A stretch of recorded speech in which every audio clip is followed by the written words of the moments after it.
My name's Michaela Nugent-Jones and I lead on the PGCE for the early years specialism. So I think what I wanted to do really, I'm not sure whether you attended the primary one that was earlier this afternoon, but really just I'm going to take you through an overview of the course, if you like. But I think what I wanted to start with at the beginning, and what I always like to start with, is to explain that whichever route you choose, whether you choose to do a PGCE, the primary 5 to 11, or the PGCE primary with early years specialism, which is what this one is, both of those courses equip you at the end with that qualified teacher status. So qualified teacher status means that you are a qualified teacher, regardless of which route you have taken. So if you take the 3 to 7 route, which is this route, you will still be a qualified primary school teacher. And I think that's sometimes some people get they're a little bit unsure. There's that, I suppose, I just want to clarify that to you, that even if you take the early years route, you will be a primary school teacher. Just means that you have that early years specialism as well. Okay, so that's what I just wanted to clear that up first of all. Okay, so thinking about, what's distinctive about primary teaching at Liverpool Hope? Well, first of all, Liverpool Hope's a really lovely place to be. It's a beautiful campus. I don't know where you're from, Gwen, so I don't know where, if you visited, if you had the opportunity. If you haven't, there is a piece of video footage that takes you around the campus. So if it's not, I think it should be on the website. And we can ask that at the end, but there certainly is a piece of video that you can, I think they use a drone and they take you around the campus, and it's wonderful. So to start with, it's a beautiful place to study. It's also a really friendly campus. Everybody there's lots of smiley faces. It's very welcoming. And I say it's a lovely place to be. But what's distinctive about primary teaching at Hope is that we very much are all about educating you in a very holistic way. Okay, and that pastoral side of support at Liverpool Hope is really strong. We do have largish cohorts, but we do get to know everybody on a personal level. All the tutors go out of the way, so you don't become one of a number. And the difference that, I will talk about the Hope teacher in a minute. We are all about wanting to educate the next generation of teachers that really want to make a difference to children's lives. So it's not just about, am I going to be able to teach this child so they get the best results? That's not what teaching is about. To us, teaching is about the whole child. So, are we educating them to be the best that they can be across the board? Are we educating them, with that moral purpose, really? And that's what's different at Liverpool Hope. Okay, so I always like to start with the journey. It is a roller coaster. The PGCE year is full on. There are twists and turns along the way. You might have it set in your mind, where you're going, and that, that's where you think you're aiming for or what have you, but there are twists and turns along the way. But all the way through, we hold your hand, and we're very much aware that every trainee that we have in through our door, they all have different starting points. We have some international students, we have mature students, we have students that have never had any early years experience. That's all fine. You all have a different starting point, but we guide you through that, and we scaffold you, and we support you. And this is what we're aiming for, that graduation day. You'll make friends along the way that you'll have for life. And we have I always have a wonderful graduation ceremony in the Metropolitan Cathedral in Liverpool city centre, Christ the King, and it's always a wonderful day. So it's always nice to think in your head, this is what I'm aiming for. Yes, it's a journey. Yes, it's a roller coaster, but they're going to help me through this, and we're going to do it together. Okay. Okay. So thinking about us as at Liverpool Hope, we've got a really long-standing tradition of educating teachers.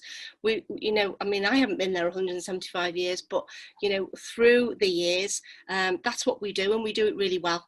We are, as I said before, a large provider, so we do have quite largish cohorts of students, but we do take the time and the effort to get to know you individually, so you're not one of a number whatsoever. It's a beautiful, friendly family atmosphere there, and again, it's because it is a campus in Liverpool. The other universities in Liverpool have buildings dotted around, but we have everything all central on one campus, and I know that we can talk about that a little bit later, about some of the benefits of being on a campus.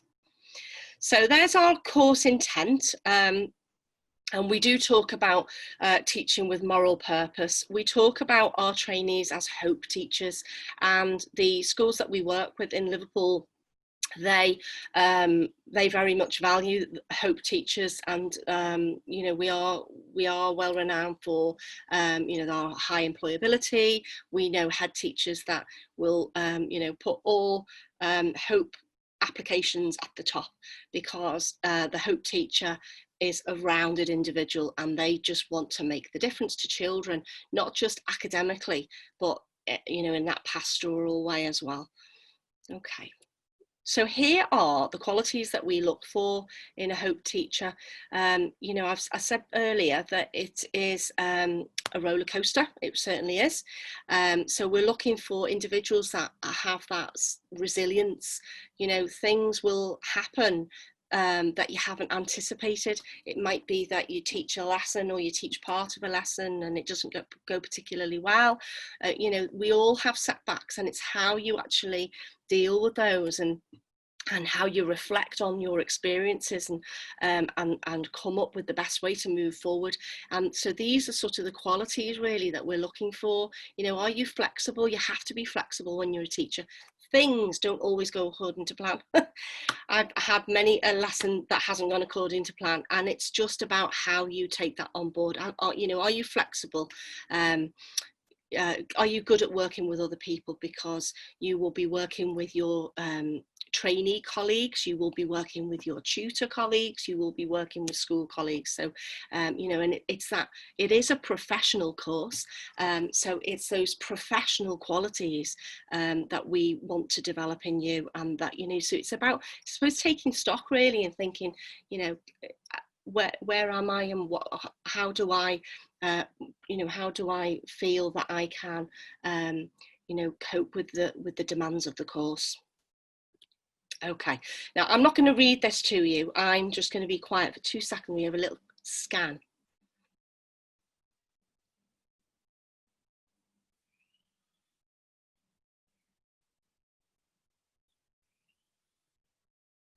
Okay, so we do talk about the Hope teacher all the time on our courses. It is a theme, a thread that weaves all the way through, as we said just before. So it is thinking about more than just the nuts and bolts of teaching. So we will teach you the nuts and bolts of teaching. How do you plan a lesson? What are those objectives? What's the curriculum expectations? But we will also teach you to look out for those individuals within your class that might have particular barriers to their learning. There will be children that that have present very differently.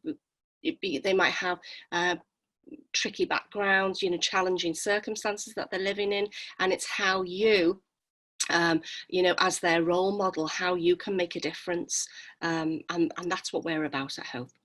Okay, so thinking about developing you as teachers with your pedagogy. So the pedagogy is the teaching. I like to, on the early years course, I like to be really creative. I've got a background, I was primary trained up to 5 to 11 course, but then I specialised in early years. And to me, teaching and learning is about creativity. Children, you want to spark children's interest. You want to forget the worksheets. I'm not about worksheets. So it's all about, how can I inspire and motivate these children? How can I engage them? So I take you outdoors. We do a lot of stuff outdoors. We have visiting speakers that come in. I take you into school and we do like micro teach activities, and you will work with in a group of trainees working with a group of children. So we get lots and lots of opportunities like that, so that by the time you actually go out on your placement, and like I say, it's very intense and we don't have a lot of time, but we pack the course at university with lots of opportunities, so that by the time you go out on placement, you really feel confident and secure and ready. But we know we're all at different stages, but it's all about supporting you to become the best that you can be. We do have high employment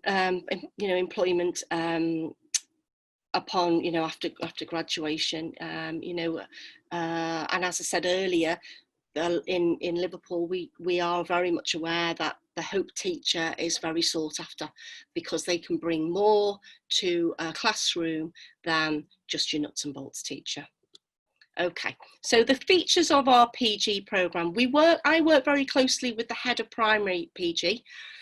So the primary and the early years course, they do sit together for what we call initial professional development sessions, which is the nuts and the bolts of teaching. So lots of lectures that will be together.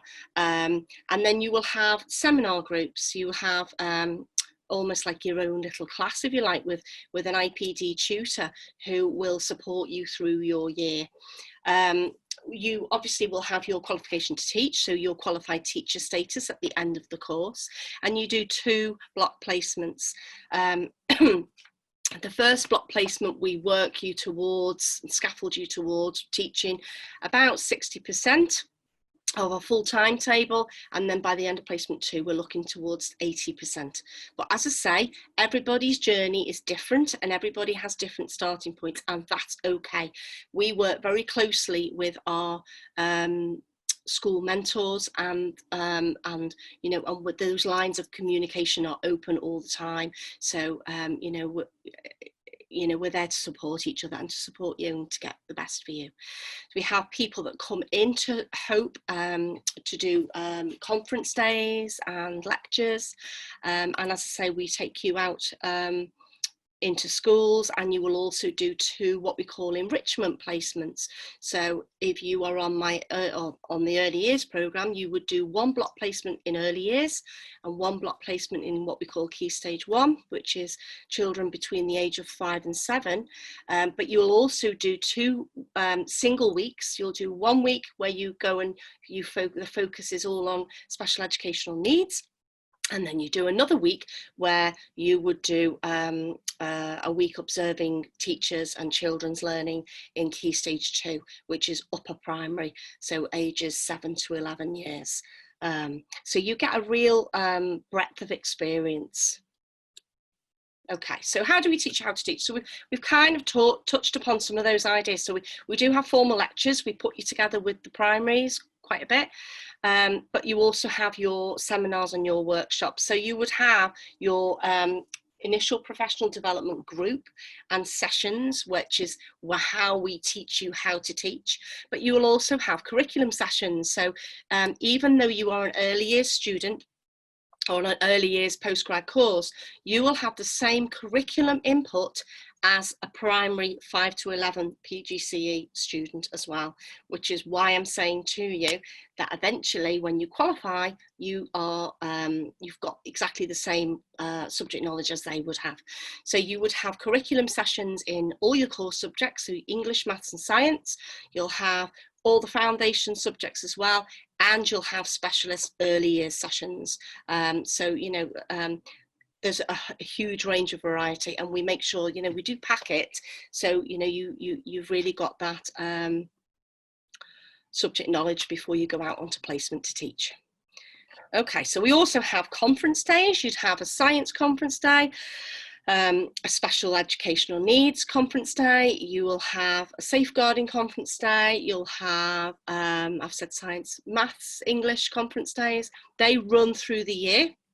You'll also have a Get the Job conference day where we bring head teachers, deputy head teachers, supply agencies in, and we look at how to do mock job interviews and how to write a letter to, you know, to apply for a post. There are also focus weeks. So on the early years course, you would have a week where we look at enabling environments and how we can, you know, what we can do to the learning environment to support children. We also have focus week where we look at the specific areas of the curriculum, and another week where we look at the prime areas. So we think about communication and language, children's physical development, and children's personal, social and emotional development. So, you know, you get a real blend of the primary curriculum like the 5 to 11s do, but you also have that early years input, which, you know, so you have that specialism. Okay, so these are just a few little posters because we like to you know, encourage you to work together in a group.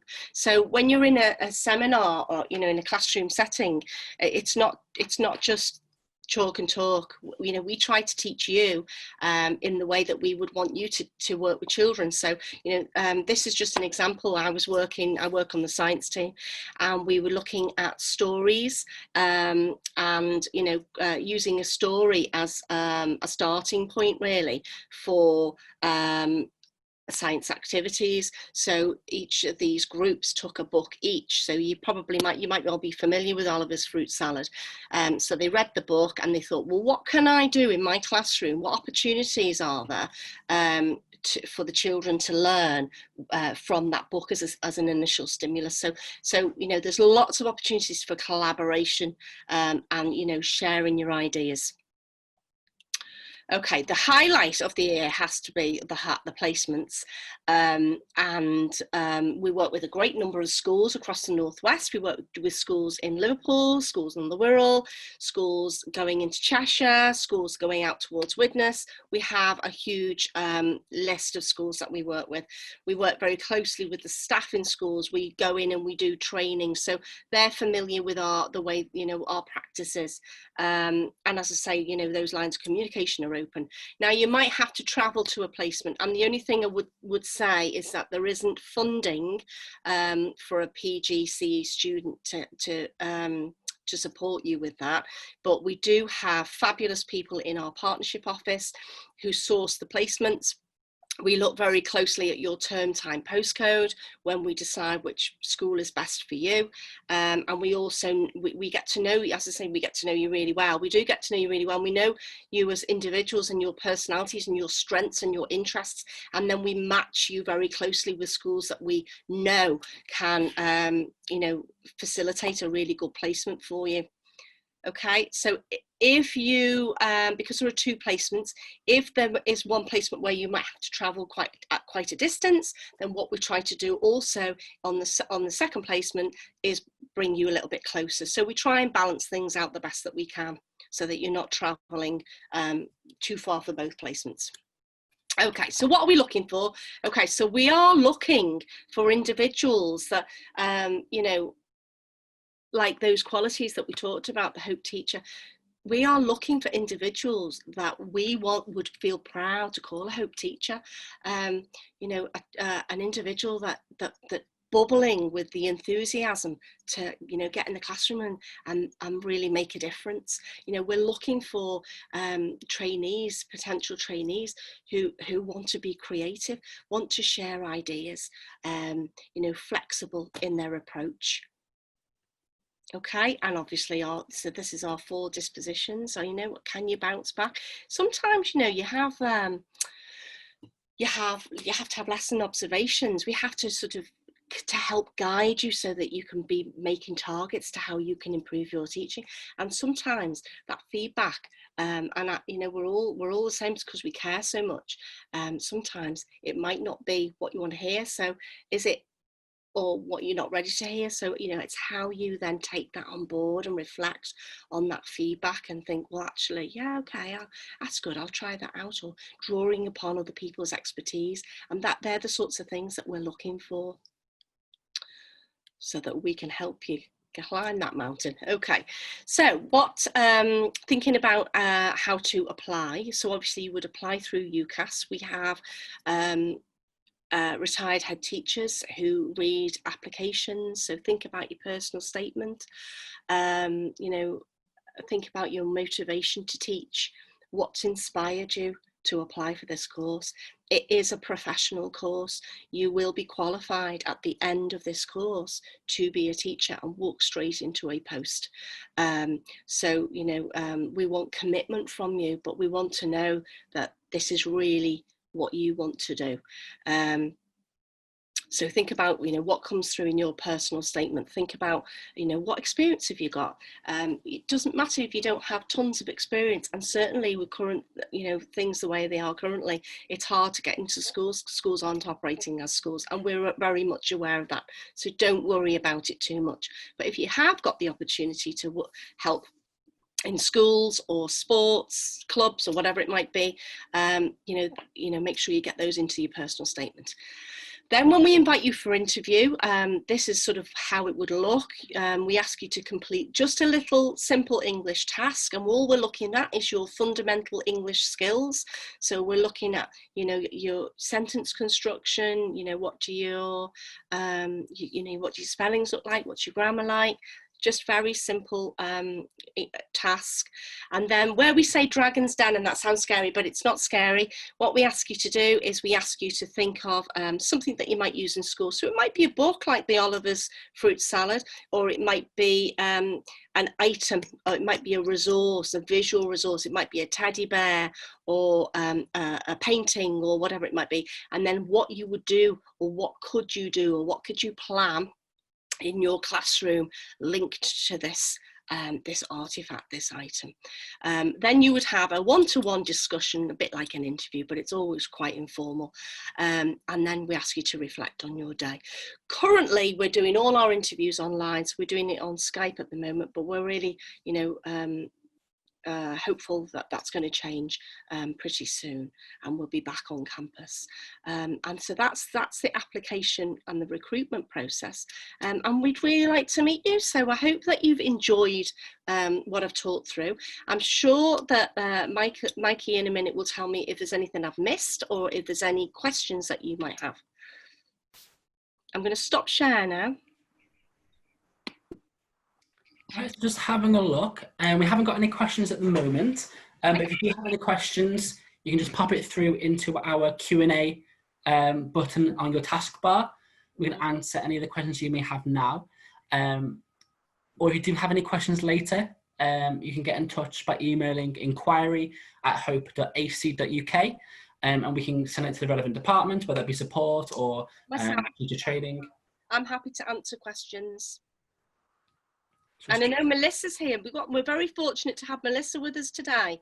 And Melissa is a current student on campus, although she's not actually on campus currently, but she is a current student. So Melissa, do you want to talk about life on campus at all, if you're there? Is she there? Sorry, yeah, I am, yeah. What do you want to talk a little bit about campus life and the? Yeah, I can do, yeah. So in my first year, I lived on Creative Campus, which is very close to the city centre.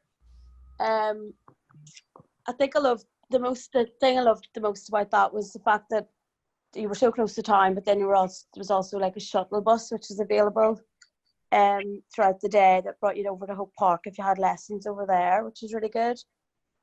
In relation to like campus, I think it's just got a really like warm feeling. I think staff and students almost become like a little family. It's a really nice place to be part of. We've got a Costa and we've got a Starbucks. We've got both. We do. And what's great about they're important. If you're not too familiar with our campus, we do have a virtual campus tour on our website, on the Open Day portal right now, so you can have a look there. And it's also on our normal website, so when it's not an open day, you can access that there as well. So we have two main teaching campuses. So our Hope Park campus is where the teacher training courses take place, and all our support teams, library. Our library also has a range of like games and puppets and different objects you can take out for schools to make your sessions a bit more practical.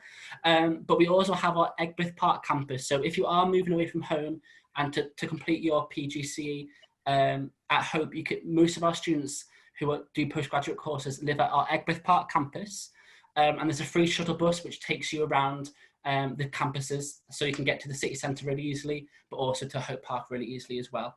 But then if you did want to request to live in the city centre, you can live at our creative campus there as well. So you've got plenty of choice of where you want to stay. And what's quite nice is our accommodation team tend to coordinate postgraduate students to live together. So you're not going to live in a flat full of wild first year students. You'll be able to live in a flat with other postgraduate students, especially training teachers. So you're all in the same kind of boat and able to, get to Hope Park together and have placements as well. Do you have any questions, Gwen? No? Okay, well, if you do have any questions, like I said, you can email us at inquiry@hope.ac.uk. Oh, we've got a question here. Thank you for the presentation. She thoroughly enjoyed it. She's looking forward to the course. Her main worry would be the split in the course. She believes it should be suited to early years. However, she worries that although we do touch upon 7 to 11 work, would you be fully prepared to work at this age if the opportunity arrives? I think to be perfectly honest with you, Gwen, I think what we do well at Hope is in our initial professional development sessions, when I talked about that being the nuts and bolts of teaching, and everybody gets that across the board. Once you have mastered your craft, if you like, and teaching is a bit of a craft, and you know how to manage the behaviour of a whole class, you know how to plan effectively for lessons and to plan for progress, that is applicable across the board. It doesn't matter what age you teach. I never actually thought I would come be from early years to be teaching students, but mature, grown-ups. But once you have mastered the craft of the nuts and bolts, you can apply that to any age group. The one thing that you need to make sure you do have, that we all, no matter how long you've been teaching, you have to keep on top of, is your own subject knowledge. So, and where I said you will have the same input across the board, you do have the same sessions across the board as the 5 to 11s. But even if I was in school now, or as I am a university tutor now, and I would go to say for example, I went to teach on a different course, I would then have to prep myself in terms of the subject knowledge. But the tools are in my toolkit to do the teaching. Does that make sense? I hope that makes sense. So when you're in school and you move from teaching in early years, and you might then be moved, the head might move you to year 2 the following year, then you would just prep yourself in terms of your subject knowledge and those curriculum expectations, but you would be equipped with the tools to teach. I hope that makes sense.